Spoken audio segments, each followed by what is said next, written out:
Presidente del Gobierno, Presidente del Congreso de los Diputados, Presidente del Senado, Presidente del Tribunal Constitucional, Presidente del Tribunal Supremo del Consejo General del Poder Judicial, miembros del Congreso, de los Diputados y del Senado, señoras y señores. Agradezco a la señora Presidenta sus amables palabras, así como la invitación que la Sede Apostólica ha recibido con ocasión de mi viaje a este país, así como la deferencia de acogerme en este histórico Palacio del Congreso de los Diputados, ámbito eminente de la vida institucional, jurídica y democrática del Reino de España. Vengo ante todos ustedes como obispo de Roma y pastor de la Iglesia Católica, consciente de que la misión confiada al sucesor del apóstol Pedro como principio y fundamento de unidad de los obispos y de los fieles coloca a la Santa Sede de modo peculiar en diálogo con los pueblos y con los estados. Mi presencia entre ustedes quiere ser un gesto de cercanía hacia España en el marco de la mutua cooperación y una palabra ofrecida desde el servicio a la persona humana. La Iglesia camina con la humanidad, comparte sus esperanzas y sus heridas, escucha los interrogantes de cada época y se deja interpelar por todo lo que concierne a la existencia de los hombres y las mujeres de hoy. Por eso, cuando se dirige a la vida pública, lo hace respetando la misión propia de las instituciones y la legítima responsabilidad de quienes han recibido el mandato de legislar. Reconoce la autonomía de las realidades terrenas y la distinción entre comunidad eclesial y comunidad política.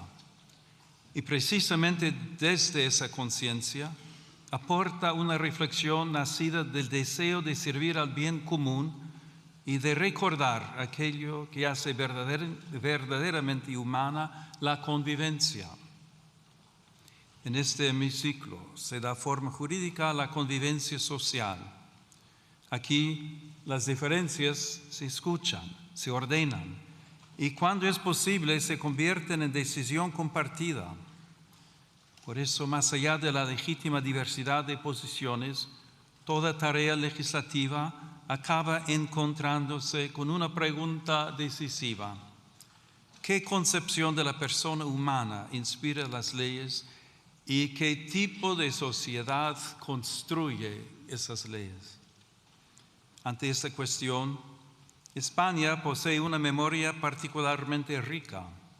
Su identidad geográfica y política se ha ido entretejiendo con una historia en la que la fe y la razón, el arte y el derecho, la tradición y el pensamiento han sabido encontrarse fecundamente en sus catedrales y universidades, en su literatura inmortal, en sus instituciones jurídicas y en el ánimo mismo de su pueblo, permanece viva una herencia que ha dado forma a un modo de vivir la libertad, practicar la justicia y ordenar la vida común.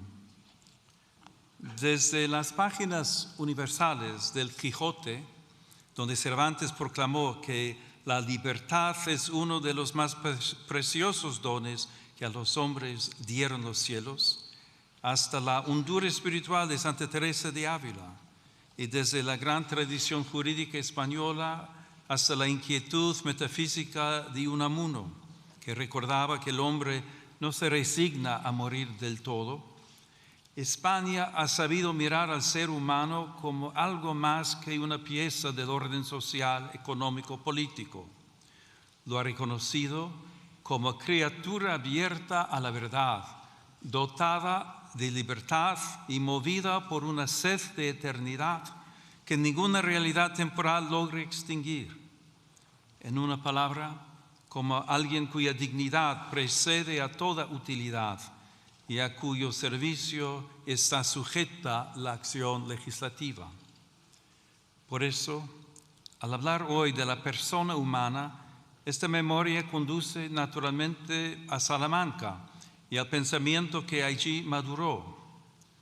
La presencia simbólica en esta sala de los reyes Isabel y Fernando remite a aquel momento en que España quedó situada ante responsabilidades históricas de alcance universal. Pocos años después, Salamanca habría de asumir con singular lucidez la reflexión moral y jurídica que ese escenario reclamaba.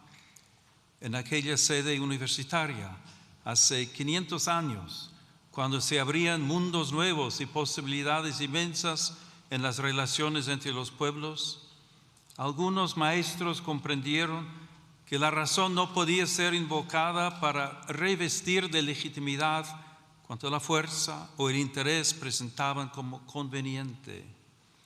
Introdujeron así en el discernimiento histórico la pregunta por el valor irreductible de todo ser humano y los límites morales del poder.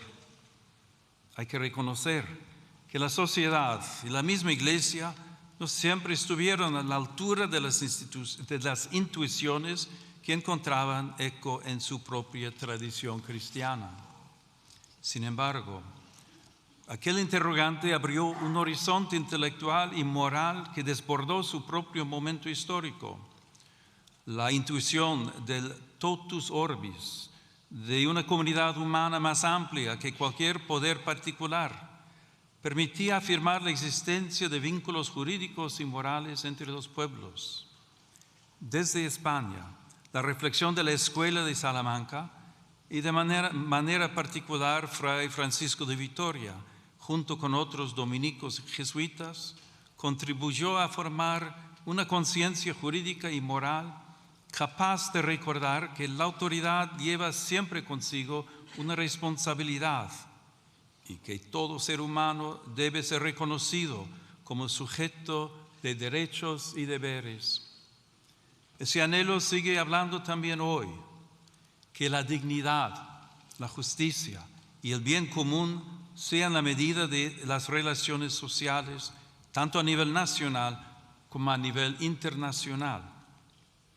Esta es una de las grandes herencias de España, haber unido la acción histórica con la lucidez de la razón moral. Aquella contribución, nacida a orillas del Tormes, trascendió las aulas y las bibliotecas y llegó a formar parte de una conciencia más amplia, compartida por la comunidad internacional que sigue preguntándose cómo construir la paz sobre el reconocimiento de la persona y no sobre la imposición de la fuerza. Ese legado vive también en estas Cortes, cada vez que el legislador se pregunta cómo hacer que lo posible sea justo, que lo legal sea verdaderamente humano y que la voluntad de la mayoría custodie aquellos bienes que pertenecen a todos y respete aquello que ninguna mayoría puede legítimamente vulnerar. La pregunta salmantina sigue acompañando la tarea de quienes sirven a la vida pública. Hoy, los nuevos mundos que se abren ante nosotros ya no se dibujan en los mapas, se despliegan en la técnica, en la economía, en la biomedicina y en el universo digital, donde el poder humano alcanza ámbitos cada vez más delicados de la vida personal y social. El progreso ofrece posibilidades admirables y hoy lo vemos en modo singular en el desarrollo de la inteligencia artificial y las nuevas tecnologías. Como he recordado en mi reciente encíclica, la tecnología en sí misma no es neutral porque toma el rostro de quien la concibe, la financia, la regula y la utiliza. Por eso, ante las transformaciones de nuestro tiempo, nuestro discernimiento debe centrarse en qué lugar ocupa la persona humana en nuestras decisiones y cómo se plantean hoy de manera nueva la dignidad del trabajo, la solidaridad, la política social y el bien común. Este discernimiento comienza por una afirmación primera. Toda sociedad auténticamente justa se edifica sobre el reconocimiento de la dignidad inviolable de la persona humana. Tal dignidad precede a toda concesión del Estado y no puede quedar subordinada a consensos sociales mudables o al vaivén de las mayorías de cada momento. Pertenece a todo ser humano por el hecho mismo de existir y por eso debe orientar todo ordenamiento jurídico positivo. La fe cristiana la proclama a partir de la revelación. La razón humana puede reconocerla como exigencia inscrita en la verdad del hombre. Cuando esta convicción permanece viva, el derecho se convierte en amparo de todos y en garantía frente a la imposición de intereses y agendas particulares. Sobre este fundamento, me corresponde pronunciar hoy una palabra serena y firme ante quienes tienen la grave responsabilidad de ordenar jurídicamente la convivencia social. Esta convivencia puede verse amenazada por la cultura del descarte, como tantas veces advirtió el Papa Francisco.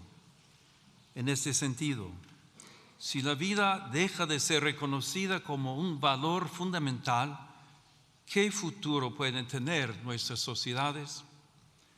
¿Puede llamarse plenamente justa una comunidad que deje en la sombra al niño aún no nacido, al anciano, al enfermo, a quien sufre en silencio o a quien depende enteramente del cuidado de los demás? La defensa de la vida humana no es una cuestión parcial ni un interés confesional, es una meta de civilización. Toda vida humana debe ser reconocida y custodiada desde su concepción hasta su ocaso natural, en cada circunstancia de su existencia. Cuando esta certeza se oscurece, los más vulnerables son las primeras víctimas y la ley pierde su significado más profundo, servir y proteger a cada persona. Por eso la grandeza moral de una nación se manifiesta sobre todo en su capacidad de acompañar, proteger y amar aquellas vidas que atraviesan mayor fragilidad. El bien común es, en cierto modo, la forma social de la dignidad humana. No consiste en la mera suma de intereses particulares, sino en el conjunto de condiciones de la vida social que hacen posible a las asociaciones y a cada uno de sus miembros el logro más pleno y más fácil de la propia perfección. Cuando el bien común deja de ser horizonte compartido, la acción pública corre el riesgo de fragmentarse en intereses parciales, incapaces de custodiar aquello que pertenece a todos. En este contexto, reviste particular importancia la familia, realidad humana primera y fundamento natural de la comunidad. En el hogar se entrelazan las generaciones y se transmite una memoria viva que da continuidad interior a la sociedad. Allí donde la familia es sostenida, se fortalece también la estabilidad espiritual y social de las naciones. La familia será siempre la primera escuela de humanidad en la que se aprende, antes que en cualquier otro lugar, la gramática elemental de la convivencia. Recibir la vida, cuidar al otro, perdonar, servir y pertenecer. También las instituciones educativas ocupan un lugar decisivo en esta tarea. En ellas, las nuevas generaciones pueden aprender a buscar y amar la verdad y a cuestionarse sobre el sentido de la vida y la dignidad de cada persona. Por eso, muchos padres deseosos de que sus hijos aprendan a relacionarse, a pensar con espíritu crítico y a adquirir valores sólidos, depositan en ellas grandes esperanzas como valiosas aliadas en su educación. Esta colaboración ha de respetar siempre el derecho primario e inalienable de los padres a elegir el tipo de educación y de formación que reciben sus hijos, en coherencia con sus propias convicciones morales, culturales y religiosas. La afirmación de la dignidad humana no puede permanecer abstracta cuando tantas personas se ven obligadas a dejarlo todo para buscar paz, seguridad y futuro. También el trágico drama migratorio interpela hoy la conciencia de las naciones y el fundamento ético del orden internacional. Numerosos hombres, mujeres y niños se ven obligados por circunstancias muchas veces dramáticas a partir de sus comunidades y dejar atrás seres queridos, historias y vínculos. Esta realidad rebasa cualquier lectura puramente demográfica o económica. Constituye una cuestión eminentemente moral y jurídica. Ahí donde una persona es discriminada por su origen nacional, étnico, religioso o lingüístico, o por su condición económica y social, se vulnera gravemente el principio universal de la igual dignidad de todos los seres humanos. La situación de los migrantes y refugiados exige una respuesta que mire a las personas, afronte las causas que las obligan a partir y vaya más allá de la mera gestión de flujos. De ahí nace una doble exigencia de justicia social: ofrecer vías seguras y legales, una acogida respetuosa y posibilidades reales de integración, y promover al mismo tiempo el derecho a permanecer en la propia tierra, trabajando para que nadie tenga que abandonar su hogar por falta de paz, seguridad o condiciones dignas de vida, por las desigualdades económicas y los efectos de la crisis climática. En los últimos años, las rutas cada vez más peligrosas han evidenciado el altísimo coste de esta realidad, tantas veces escondida o ignorada. Muchas personas siguen siendo presas de traficantes y contrabandistas que se aprovechan de su desesperación. Es necesario fortalecer la prevención, el rescate y la asistencia a las víctimas, especialmente en el marco de una cooperación regional y multilateral. Ninguna nación puede afrontar por sí sola un desafío de esta magnitud. Por ello, es indispensable una respuesta coordinada, solidaria y eficaz, capaz de garantizar protección, acogida y oportunidades reales de integración a quienes emigran.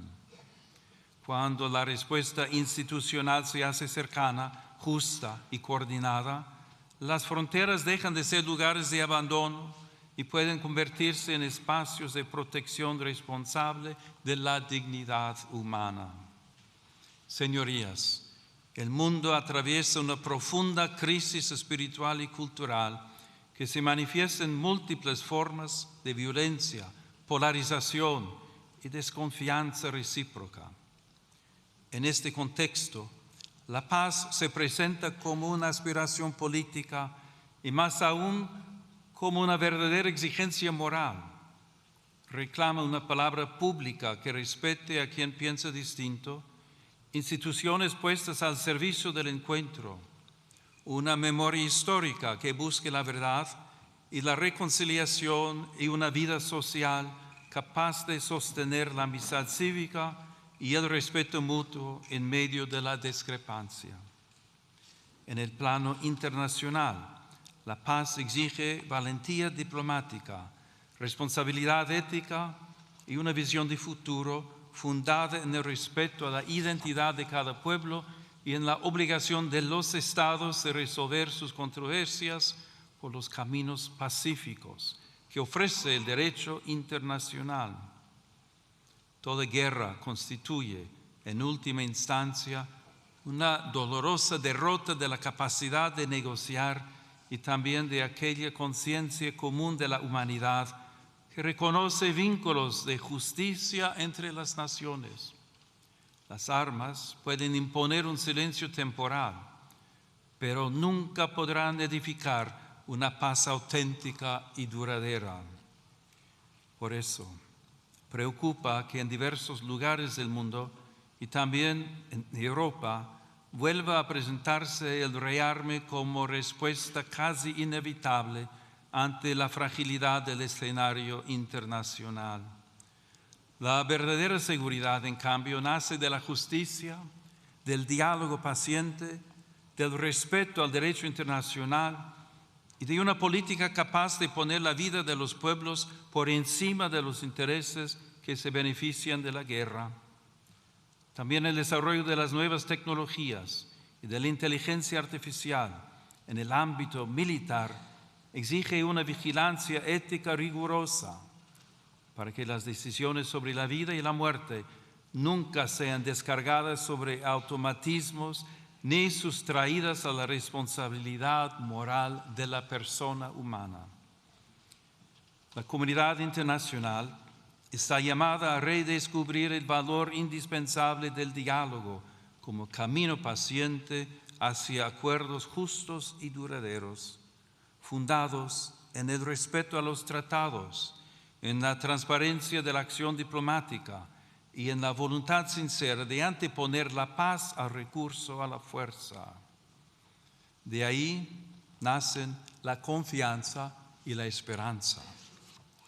Como recuerda el lema de la Unión Europea, in varietate concordia, la unidad verdadera no uniforma, sino que cohesiona en la diversidad, haciendo de las culturas, sensibilidades y tradiciones una ocasión de enriquecimiento mutuo. Asimismo, dentro de las propias sociedades es urgente construir una cultura de la reciprocidad. La pluralidad política no debería degenerar en descalificación permanente del adversario. En una convivencia madura, incluso el conflicto puede convertirse en camino hacia la paz cuando las diferencias se dejan mitigar por la escucha y se ordenan al reconocimiento de las necesidades, los anhelos y las capacidades de todos. Pero la paz no es solamente una realidad política o institucional. Nace también en la conciencia, allí donde el rencor, la indiferencia y el odio ceden espacio a la reconciliación. Por eso se instaura y se protege también a través del lenguaje. Las palabras pueden abrir caminos o cerrarlos, pueden iluminar la realidad o deformarla hasta hacer imposible el encuentro. Quienes ejercen una responsabilidad pública tienen por eso una especial obligación de custodiar la palabra para desarmar el lenguaje. La firmeza no exige desprecio, la discrepancia no conlleva humillación. De este respeto al otro nace también el deber de custodiar el espacio donde maduran sus convicciones, su conciencia y su relación con Dios. La atención a ese ámbito interior permite comprender mejor una cuestión decisiva para toda sociedad verdaderamente democrática: la libertad de pensamiento, de conciencia y de religión, derecho fundamental que tutele el ámbito más íntimo de las personas. La libertad sobre la que se edifica el Estado contemporáneo, si es auténtica, reconoce la dimensión religiosa del ser humano, la respeta y la tutela jurídicamente, y evita que alguien tenga que renunciar a contribuir a la sociedad en la que vive por causa de su fe. Sin confundir el plano jurídico con el moral, conviene recordar también que la libertad necesita una comprensión plena de sí misma. Ser libre no significa únicamente estar libre de coacciones o disponer de muchas posibilidades de elección. Significa poder reconocer el bien y adherirse a él responsablemente. Por eso, toda sociedad efectivamente libre requiere también una justa delimitación del poder público, de modo que la libertad de las personas, de las comunidades y de las asociaciones no sea indebidamente restringida. Desde esta perspectiva, la legítima autonomía del orden temporal jamás debe interpretarse como hostilidad hacia el fenómeno religioso. La fe no pretende imponerse mediante privilegios ni coerciones. Sin embargo, tampoco puede ser relegada al silencio como si fuese irrelevante para la vida pública.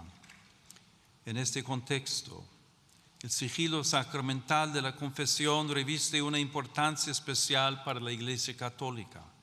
Se inserta en el ámbito más amplio de la libertad religiosa, que garantiza a las comunidades creyentes un espacio propio de vida, organización y disciplina interna. Tutelarlo jurídicamente, como sucede de modo análogo en algunas profesiones, significa preservar un espacio sagrado de libertad interior, donde el creyente puede abrir su alma ante Dios sin temor a presiones externas, como reconocen también las normas internacionales. Señoras y señores, permitan que me detenga un instante en algunas imágenes que adornan esta cámara. En este salón de sesiones, la luz natural entra por el lucernario que corona la sala. Esa luz que viene de lo alto puede recordar que también la política necesita reconocer una medida que la precede y la supera. También las pinturas que evocan en la parte superior del muro principal la recepción del Evangelio y del Decálogo recuerdan algo esencial, sin confundir el orden político con el religioso. Esos signos invitan a reconocer que la libertad moderna ha sido preparada también por una larga educación de la conciencia, profundamente marcada por la tradición cristiana. En esa escuela interior, los pueblos aprendieron que el derecho debe servir al bien, que la justicia pone límites a la fuerza, que el poder necesita legitimidad, que los pobres pertenecen plenamente a la comunidad, que el extranjero debe ser acogido conforme a su dignidad y que la vida humana jamás puede ser tratada como mercancía. Una ley no alcanza su verdadera grandeza por el mero hecho de haber sido formalmente aprobada. La alcanza cuando, además de ser válida en su forma, puede comparecer ante la dignidad de la persona y salir de ese examen sin avergonzarse. Les invito a alzar pues la mirada, no para alejarse de la realidad, sino para recordar que toda decisión de las autoridades públicas toca personas de carne y hueso, especialmente a quienes tienen menos fuerza para hacerse oír. Porque la altura de miras consiste precisamente en mirar con más hondura aquello que está en juego en cada decisión pública. Por eso, junto a las respuestas técnicas y las reformas legales, hace falta también una renovación moral. España puede ofrecer mucho en este camino. Cuenta con una lengua que une continentes, una tradición cultural, jurídica y espiritual que ha sabido poner en diálogo fe y razón, derecho y conciencia, unidad y pluralidad. Esta experiencia histórica recuerda también el valor de la concordia y del esfuerzo paciente por construir una convivencia pacífica y justa. Que esta noble nación jamás pierda la memoria de sus raíces ni la audacia de mirar al futuro. Que España continúe siendo tierra de encuentro, de cultura, de solidaridad y de esperanza. Y que su vida pública sepa unir siempre la firmeza de las convicciones con la nobleza del diálogo y la grandeza del servicio. Que Dios conceda paz a todas las naciones de la tierra, concordia a las familias y serenidad a las conciencias. Y que sobre el reino de España, marcado por la huella apostólica de Santiago y por la presencia maternal de la Virgen del Pilar, desciendan días de prosperidad, justicia y paz duradera.